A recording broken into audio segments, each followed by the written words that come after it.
Curiosidade, curiosidade. Pense, explore, descubra, aprenda. Curiosidade, curiosidade. Os curiosos. Tema de hoje: tópicos atuais de física moderna. Olá, meus caros! Bem-vindos ao mundo dos curiosos. Bem-vindos ao mundo da física. Este espaço infinito é o interior da minha mente. E o nosso desafio é ver a física na prática, no mundo das coisas reais. E o assunto de hoje é o experimento de Millikan, com a determinação da carga do elétron. Robert Millikan foi o cientista americano que ganhou o Prêmio Nobel de Física em 1923, por seu trabalho em conjunto com seu assistente, Harvey Fletcher. Eles encontraram uma maneira de determinar a carga de um único elétron. Esse experimento, realizado em 1909, ficou conhecido como Experimento de Millikan. A coisa foi mais ou menos assim. Já se sabia que o elétron existia e previa-se que ele tinha uma carga elétrica. Mas ninguém sabia ainda qual seria o valor da carga de um único elétron. Millikan e outros cientistas na Europa tentavam medir a carga do elétron através de um experimento, no qual eram borrifadas gotículas de água dentro de um capacitor de placas paralelas. O problema é que as gotículas de água evaporavam rapidamente. Fletcher, aluno de Millikan, teve a ideia, então, de usar gotículas de óleo ao invés de água, para obter gotículas mais estáveis. Aí, eles mediam o tempo e a distância percorrida em queda livre de uma das gotículas para determinar a sua velocidade. Assim, eles tinham como calcular a massa daquela gotícula. A ideia, então, era ionizar o ar naquele espaço, usando o raio-x para carregar a gotícula eletricamente. Então, eles aplicavam uma diferença de potencial no capacitor, carregando eletricamente as placas de metal em cima e embaixo das gotas. Assim, as gotas eram submetidas simultaneamente à ação do campo elétrico, gerado pela aplicação da diferença de potencial no capacitor, e do campo gravitacional. A gotícula pode subir ou descer, conforme o valor e o sinal da diferença de potencial. Conhecendo o campo, a massa da gotícula e o valor da aceleração da gravidade, podia-se determinar a carga elétrica da gota. Os curiosos. E é exatamente uma reprodução desse experimento que os nossos curiosos vão explorar hoje. Vamos lá, meus caros! Hoje, a gente veio aqui na USP para visitar o Laboratório de Física Moderna do Instituto de Física de São Carlos. Física moderna? Não, peraí. Será que tem a ver com aquele lance de arte moderna? Aquelas coisas que a gente não entende nada, é isso? Ai, pera lá. Não é porque o significado não é óbvio que não tem lógica, ou que a gente não pode entender. Se a gente não tiver preconceito, tudo fica bem mais fácil. Ah, meus curiosos, vocês sempre me deixando orgulhoso. Física moderna é a denominação que damos ao conjunto de teorias de física criadas a partir do início do século XX. Essas teorias, como a da mecânica quântica e a famosa teoria da relatividade de Einstein, mudaram o entendimento das noções do espaço, tempo, medida, causalidade, simultaneidade, trajetória e localidade. A física moderna permitiu um maior conhecimento da natureza da matéria e levou ao domínio de muitas de suas propriedades, permitindo, por exemplo, a criação dos semicondutores. Vamos lá, curiosos! Vamos enxergar como eles mediram uma das constantes fundamentais da natureza. Bom dia. São vocês que vieram conhecer o laboratório de ensino? Isso mesmo, somos nós. Você é o professor responsável? Eu mesmo. Meu nome é Eduardo Azevedo. Prazer. Prazer, Marina. Prazer, Jana. Prazer, Felipe. Prazer. Hoje eu vou mostrar para vocês o experimento de Millikan, que foi usado para determinação da carga do elétron. Bom, vamos lá? Nossa, olha só que legal isso aqui. É, tem até um lugarzinho aqui pra gente olhar, ó. Será que vai dar pra todo mundo ver? Ai, Felipe, se for todo mundo se revezando, dá, né? Mas de qualquer maneira, a gente deu uma pequena incrementada no experimento do século passado, né? A gente usa essa câmera aqui, de modo que quando a gente encaixa a câmera aqui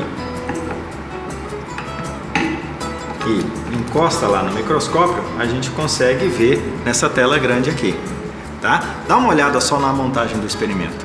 Nós temos aqui o óleo, o capacitor de placas paralelas, a fonte de tensão para alimentar o capacitor, a fonte luminosa, e o microscópio. Deixa eu cobrir o experimento com esse pano preto aqui. Assim a gente consegue bloquear a luz externa e a imagem fica melhor. Poxa, muito legal, né? Eu tava lendo sobre o experimento e tem que pingar óleo no capacitor, não tem? Pingar também não. É um borrifo, é bem fininho, né? Isso, a gente aperta aqui e olha as gotinhas surgindo lá na tela. E quanto menor, melhor. Porque o Millikan queria saber a carga de um único elétron, né? Nossa, mas tem que ser uma gota de uma molécula só? Não, Felipe. E mesmo que fosse uma molécula só, ele corria o risco dela ter, sei lá, 2, 3, vários elétrons de carga. Ele tinha que saber a massa da gota. É isso mesmo. E para determinar a massa da gota, ele fazia um experimento de queda livre. Ele deixava a gota cair em velocidade terminal. Ah, então velocidade terminal é quando a gota morre, né? Não, quando ela para de acelerar. Isso acontece porque tem duas forças agindo no sistema. A força peso, que puxa a gota para baixo, e a força viscosa, que empurra para cima e depende da velocidade. Assim, quando a gota cai e as duas forças se igualam, ela para de acelerar. Mas é bom a gente saber que para esse tamanho de partícula e nesse ambiente, essa velocidade terminal ela é atingida muito rápido. Então a partícula praticamente sai já em velocidade terminal. Olha só essa gota caindo aqui. Ah, se fosse nesse monitor, então a gente colocaria a escala e marcaria na tela, né? Exatamente. Sabendo tudo isso, eles cronometravam a queda, determinavam a velocidade terminal e aí calculavam a massa da gota. Só então ele ligava o campo elétrico.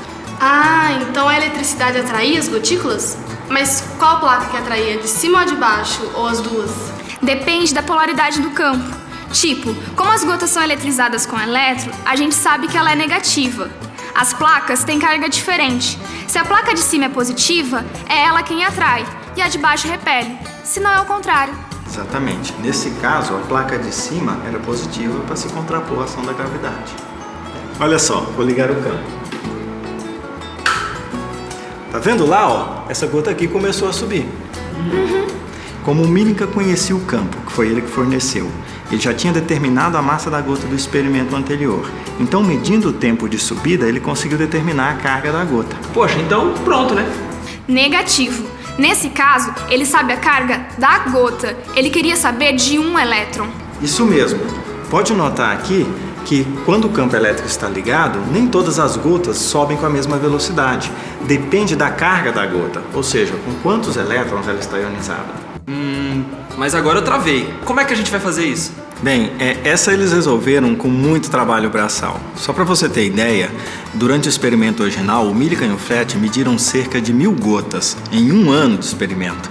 Eles pegaram os valores das cargas calculadas para cada gota e calcularam o máximo divisor comum, ou seja, a carga mínima. Ah, que é a carga de um elétron. Nossa, muito legal, né? Muito mesmo. Bom, professor Eduardo, muito obrigada por esse show de experiência. Eu que agradeço. Espero que vocês continuem aí motivados a aprender cada vez mais sobre física moderna. Minha curiosa, realmente esse raciocínio é espetacular. Eles chegaram ao resultado muito próximo do resultado que temos hoje, com todas as dificuldades que enfrentaram. O número que eles encontraram foi 1,5924 vezes 10 a menos 19 coulombs, enquanto o número aceito hoje é 1,6021 vezes 10 a menos 19 coulombs.